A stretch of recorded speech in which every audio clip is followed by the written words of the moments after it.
diputado.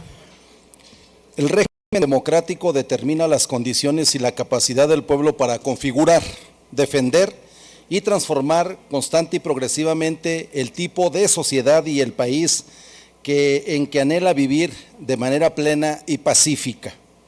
El impacto que ha tenido en el cambio de rumbo político de México en el presente sexenio, es decir, el abandono sustancial del modelo neoliberal, se puede medir de manera objetiva en el establecimiento de medidas democratizadoras como el siguiente, entre otras. A. La extinción del Estado Mayor Presidencial, el cuerpo de represión militar. B. La extinción del Centro de Investigación y Seguridad Nacional CISEN, la Agencia de Inteligencia Civil de México. C. La extinción de la convertida en elitista Residencia Presidencial Los Pinos. D. La extinción de los privilegios de las privilegiadas pensiones a los expresidentes del país. E.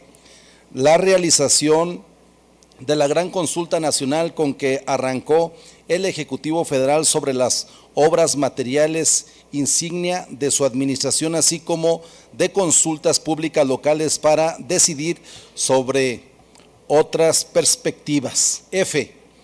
La creación a nivel constitucional de la pensión universal para todos los adultos mayores sin discriminación. G.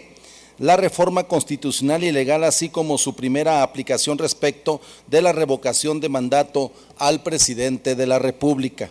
No obstante, aún falta mucho por hacer en este ámbito, sobre todo si nos basamos en el concepto de democracia establecido en el artículo 3 constitucional, que considera la democracia no solamente como una estructura jurídica y un régimen político, sino como un sistema de vida fundado en el constante mejoramiento económico, social y cultural del pueblo.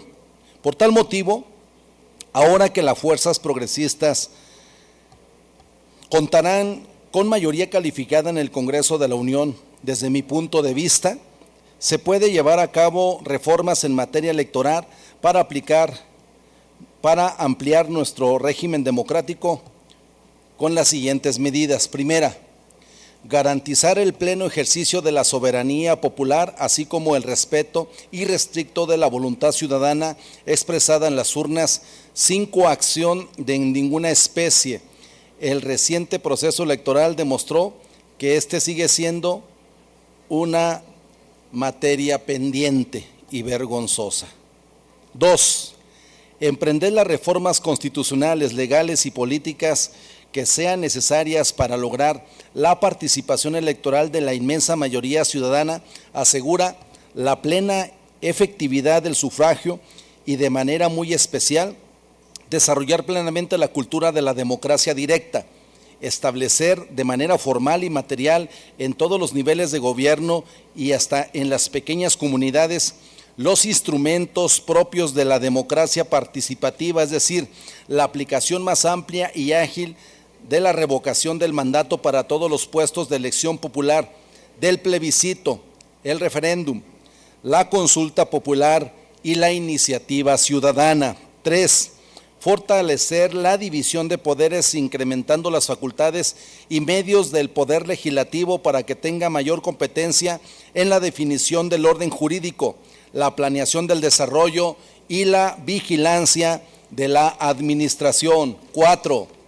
Realizar una profunda reforma al Poder Judicial, echando abajo las disposiciones impuestas en el artículo 105 constitucional que le otorgaron poder político a los ministros de la Corte por encima de los demás poderes, así como democratizar a este poder eligiendo por medio del voto popular a los jueces, magistrados y ministros, todo para poner la justicia al servicio del pueblo y la nación mexicana. 5.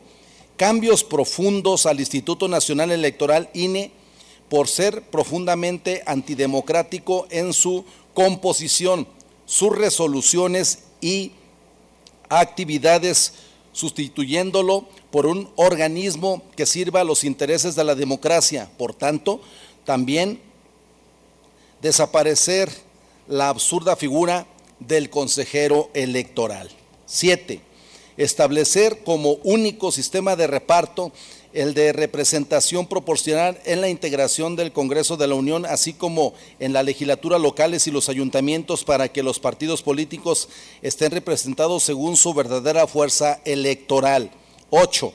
Establecer que los partidos políticos solamente recibirán financiamiento público y establecer equidad, igualdad, según se trate, en las prerrogativas para todos los partidos. 9.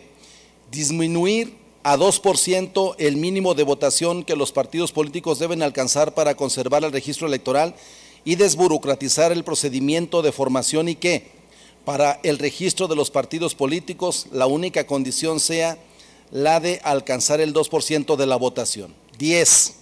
Reformar la legislación electoral para impedir la intervención de las autoridades electorales, tanto administrativas como jurisdiccionales, en la vida interna de los partidos políticos. 11. Promover y vigilar el cabal ejercicio de las garantías individuales y sociales y otorgar seguridades específicas a los derechos de asociación y de huelga. Abolir expresamente toda forma de represión a la actividad ciudadana. Asegurar en todos los órdenes la supremacía de la ley sobre la práctica arbitraria. 12. Revisar la legislación actual respecto del fiscal general de la República, agilizar el procedimiento para su elección, establecer la obligación de utilizar un instrumento idóneo de la democracia directa y, para el caso de su remoción, establecer la revocación de mandato, igualmente en las legislaturas locales para las fiscalías de los estados. 13. Garantizar la plena autonomía del municipio mediante el manejo libre de su hacienda y de sus planes de desarrollo, sin intervención de poderes ejecutivo y legislativo del Estado y con la mayor iniciativa y participación popular. 14. Defender no solo cuantitativa, sino cualitativamente la igualdad de derechos en materia de género, diversidad sexual, pueblos originarios, grupos vulnerables y juventud. Diputadas y diputados, en esta 64ª legislatura en varias ocasiones he manifestado que es necesaria una reforma electoral profunda, porque el sistema de partidos creado, conformado por los gobiernos neoliberales, estaba diseñado no solo para mantener el proyecto neoliberal, sino para perpetuarlo. Por todo lo anterior, no podemos estar satisfechos si se lleva a cabo una reforma electoral que mantenga el entramado legaloide electoral neoliberal y solo se hacen cambios cosméticos, porque si ya de por sí la democracia burguesa es limitada frente a las necesidades y aspiraciones populares, la neoliberal es más excluyente. El pueblo ya eligió y votó por mayoría calificada por el Congreso de la Unión, así que independientemente de que se lleve a cabo consultas para hacer las reformas constitucionales pendientes, veremos los resultados y estaremos atentos a ellos.